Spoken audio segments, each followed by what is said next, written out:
आज की कहानी किसी आम एक्टर की नहीं, ये कहानी है उस इंसान की जिसने खुद को खुद बनाया और खुद ही सब खो दिया।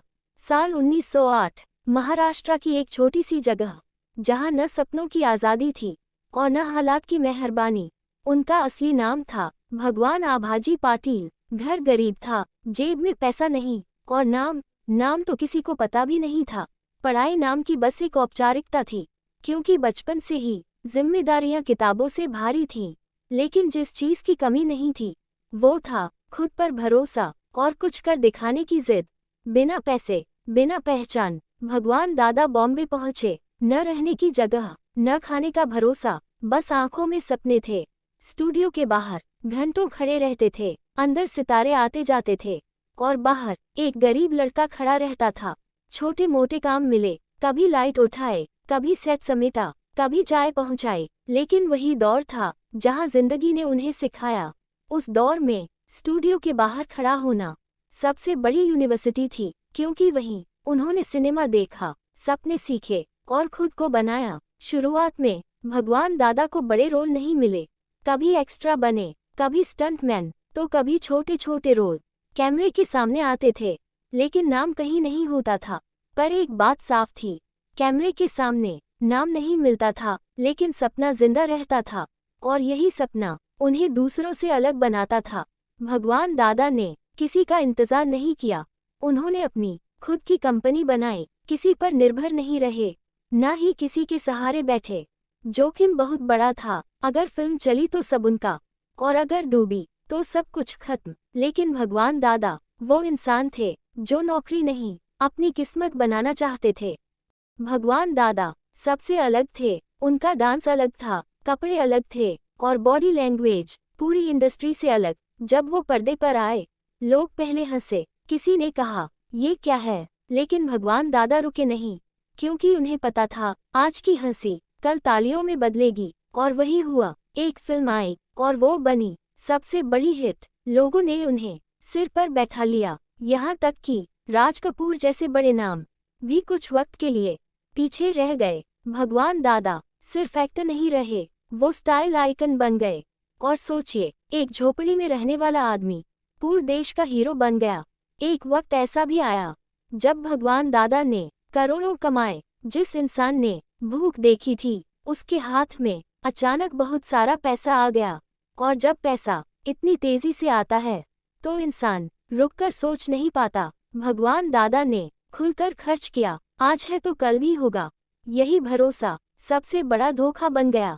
फिल्मों में पैसा लगाया बिना हिसाब, बिना सलाह, और यहीं से गलत फैसले शुरू हो गए।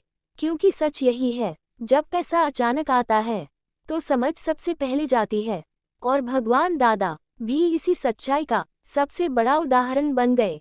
भगवान दादा के करियर में वो दौर भी आया जब फिल्में एक के बाद एक फ्लॉप होने लगी। ये कोई एक फिल्म का नुकसान नहीं था, ये लगातार चलने वाला नुकसान था। हर नई फिल्म के साथ उम्मीद होती थी कि शायद अब सब ठीक हो जाएगा, लेकिन हर बार नतीजा वही रहता, फ्लॉप। पैसा निकलता रहा, वापस कुछ नहीं आया। लोगों ने समझाया वक्त बदल गया है, दर्शक बदल गए हैं, लेकिन भगवान दादा किसी की सलाह सुनने को तैयार नहीं थे, क्योंकि उन्हें लगता था जिसने उन्हें ऊपर पहुंचाया वही तरीका उन्हें दोबारा खड़ा कर देगा।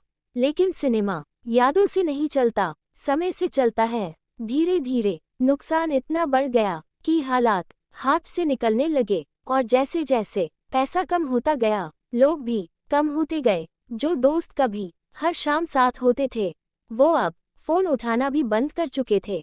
इंडस्ट्री बदल चुकी थी, नए चेहरे थे, नई सोच थी, और पुराने नाम भुलाए जा रहे थे। भगवान दादा भी उन्हीं पुराने नामों में शामिल होते चले गए। और तब समझ आया एक कड़वा सच, जिस इंडस्ट्री ने सिर पर बैठाया, उसी ने पीछे मुड़कर नहीं देखा। स्टारडम चला गया, लेकिन दर्द जिंदगी भर का रह गया।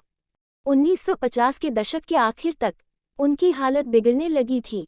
लगातार फ्लॉप फिल्में, भारी नुकसान और मानसिक तनाव, इन तीनों ने उनके शरीर को अंदर से तोड़ना शुरू कर दिया था। भगवान दादा खुद को कभी आराम नहीं देते थे, न सही खान पान, न सही इलाज, न समय पर डॉक्टर। उन्हें लगता था मैं मजबूत हूँ, ये सब ठीक हो जाएगा। लेकिन ऐसा नहीं हुआ। भगवान दादा को धीरे धीरे नर्व सिस्टम से जुड़ी गंभीर बीमारी होने लगी। उनके शरीर में कमजोरी आने लगी, हाथ पैर ठीक से काम नहीं करते थे। फिर एक दिन वो डरावना पल आया। भगवान दादा को पैरालिसिस लकवा का अटैक पड़ा। जिस इंसान का शरीर कभी स्टंट करता था, डांस करता था, आज वही शरीर बिस्तर से उठ नहीं पा रहा था। पैसे तब तक खत्म हो चुके थे, इलाज महंगा था, लेकिन आमदनी शून्य थी। उस दौर में बीमा नहीं होता था, स्टार वेलफेयर जैसी कोई चीज नहीं थी।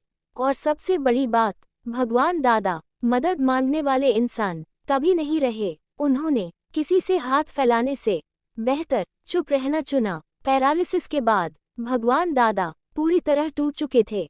ना शूटिंग, ना ऑफर, ना पहचान। जो इंडस्ट्री कभी उनके स्टाइल पर फिदा थी, अब उन्हें याद तक नहीं करती थी। वो धीरे धीरे सबसे कटते चले गए, दोस्तों से, दुनिया से और खुद से भी। बीमारी ने भगवान दादा को नहीं मारा, उन्हें मारा तन्हाई ने, बेपरवाही ने और शोहरत की बेवफाई ने। जिस आदमी ने हंसते हंसाते पूरे देश को एंटरटेन किया, वो खुद खामोशी में खत्म हो गया। भगवान दादा के आखिरी दिन किसी फिल्म की तरह नहीं थे। ना कैमरा, ना भीड़, ना ताली, बस एक कमरा था, एक टूटा हुआ शरीर और ढेर सारी खामोशी। पैरालिसिस ने उन्हें बिस्तर से बांध दिया था। चलना तो दूर, खुद बैठना भी मुश्किल हो गया था। दर्द सिर्फ शरीर में नहीं था, दर्द यादों में भी था।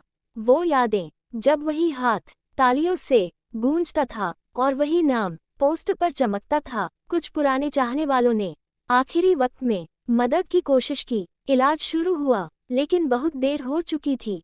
बीमारी जड़ पकड़ चुकी थी और शरीर जवाब दे चुका था। भगवान दादा अब समझ चुके थे, ये लड़ाई जीती नहीं जा सकती। 2 फरवरी 2000 उस दिन एक नाम खामोशी से हमसे चला गया। भगवान दादा, जिस इंसान ने हिंदी सिनेमा को हंसना सिखाया, स्टाइल सिखाया, वो बिना शोर के दुनिया से चला गया। भगवान दादा के जाने के बाद अचानक सबको याद आया, अरे वो तो लीजेंड थे। अखबारों में श्रद्धांजलियां छपी, टीवी पर डॉक्यूमेंट्री चली। लोगों ने कहा वो अपने जमाने से काफी आगे थे। लेकिन सवाल ये है, जब वो जिंदा थे, बीमार थे, अकेले थे, तब ये बातें कहाँ थीं?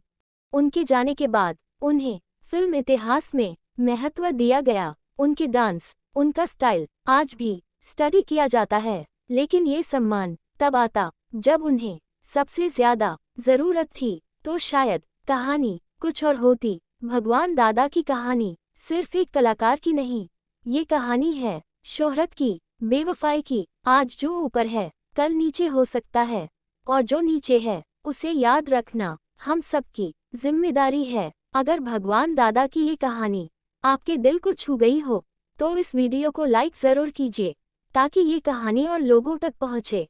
शेयर कीजिए और ऐसे भूले हुए सितारों की सच्ची कहानियों के लिए चैनल को सब्सक्राइब करना मत भूलिए।